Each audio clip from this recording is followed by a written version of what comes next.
ನಮಸ್ಕಾರ. ಈ ಮದ್ದೂರು ಹತ್ರ ಇರ್ತಕ್ಕಂಥ ಮಡೇನಹಳ್ಳಿ ಗ್ರಾಮದಲ್ಲಿ ವಾಷಿಂಗ್ ಮಿಷಿನ್ ಕೊಟ್ಟಿರ್ತಕ್ಕಂಥ ಒಬ್ಬ ಗ್ರಾಹಕರ ಮನೆ ಹತ್ರ ಹೋಗ್ತಾ ಇದ್ದೀನಿ. ನಮಸ್ಕಾರ ಅಮ್ಮ. ತಮ್ಮ ಹೆಸರು? ಲತಾ ಅವರೇ. ನಿಮ್ಗೆ ಒಂದು ವಾಷಿಂಗ್ ಮಿಷಿನ್ ತಗೊಂಡಿದ್ದೀರಾ? ಸ್ಟೀಲ್ದು ತಗೊಂಡಿದ್ದೀರಾ? ಎಲ್ಲಿದೆ ಅದು? ತೋರಿಸಿ ನೋಡೋಣ, ಎಲ್ಲಿದೆ ನೋಡೋಣ. ಇವರು ವಾಷಿಂಗ್ ಮಿಷಿನ್ ತಗೊಂಡಿದ್ದಾರೆ. ಎಲ್ಲಿ ಇಟ್ಕೊಂಡಿದ್ದೀರಾ? ಹಾಂ ನೋಡಿ ಸ್ನೇಹಿತರೆ, ಒಳಗಡೆ ಇಟ್ಕೊಂಡಿದ್ದಾರೆ. ನೋಡೋಣ. ಓಕೆ, ಓಹೋ ಇಲ್ಲಿದೆ. ಹಾಂ ಇದು ಕಡೆ ಆ ಕಡೆ. ಓಕೆ, ಒಂದಾಕ್ಷಿ ಅವರೇ, ಎಷ್ಟು ದಿವಸ ತಗೊಂಡು? ಒಂದೂವರೆ ತಿಂಗಳಾಯ್ತು.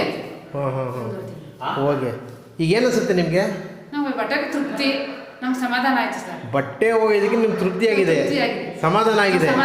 ಗ್ರಾಹಕರೇ ಭಾಳ ಗಮನಿಸಬೇಕಾದ ಅಂಶ ಇವರ ಬಟ್ಟೆ ಹೋಗಿ ವಿಚಾರದಲ್ಲಿ. ಬಟ್ಟೆ ಹೋಗೋದು ಬಟ್ಟೆ ಹೋಗಿದ್ರೆ ಒಂದು ದೊಡ್ಡ ಕೆಲಸ ಅನ್ಸ್ಬಿಟ್ಟಿತ್ತು. ಈ ತಗೊಂಡ್ಮೇಲೆ ತುಂಬಾ ಈಸಿ ಆಗಿದೆ. ತುಂಬ ಈಸಿ ಆಗಿದೆ. ಇರೋದು ಹೇಳ್ಬೇಕು ತಾನೆ. ಹೌದಾ? ಎಷ್ಟು ಜನ ಇದ್ದೀರಾ ನಿಮ್ಮ ಮನೆಗೆ? 11 ಜನ ಇದ್ದೀವಿ ಸರ್. 11 ಜನ ಇದ್ದೀರಾ?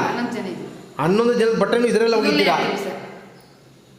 ಸ್ನೇಹಿತರೆ, ಗಮನಿಸಬೇಕಾದ ಅಂಶ, ಇವ್ರ ಮನೆಯಲ್ಲಿರ್ತಕ್ಕಂಥದ್ದು ಟೋಟಲಿ 11 ಮಂದಿ ಬಟ್ಟೆನೂ ಇದರಲ್ಲಿ ಹಾಕ್ತೀರಾ. ಎಲ್ಲ ಏನೇನು ಬಟ್ಟೆ ಹಾಕ್ತೀರಾ? ಸ್ಯಾರಿಗಳು, ಶರ್ಟ್ಗಳು, ಪ್ಯಾಂಟ್ಗಳು, ಬೆಡ್ಶೀಟು, ಕಾಲ್ಪಟ್ಟೆ ಎಲ್ಲ ಹಾಕ್ತೀವಿ. ಬೆಡ್ಶೀಟು, ಹಾಸಿಗೆ ಬೆಡ್ಶೀಟು, ಮತ್ತೆ ಕಾಲರ್ಸು, ಮ್ಯಾಟು ಹಾಕ್ತೀವಿ. Collars, mat, saris, shirt, pant, knicker, ಎಲ್ಲ ಬಟ್ಟೆಗಳನ್ನ ಹಾಕ್ತೀರಾ. 11 ಜನ ಬಟ್ಟೆನೂ ಎಷ್ಟೊತ್ತಾಗುತ್ತೆ ಒಗೆಯೋದು? 1.5 ಗಂಟೆ ಆಗುತ್ತೆ. 1.5 ಗಂಟೆ ಎಲ್ಲ ಕಂಪ್ಲೀಟ್ ಕ್ಲಿಯರು. ಈ ಕತ್ತು ಪಟ್ಟೆ ಕಲರ್ ಪಟ್ಟೆ ಉಜ್ಬೇಕಾ?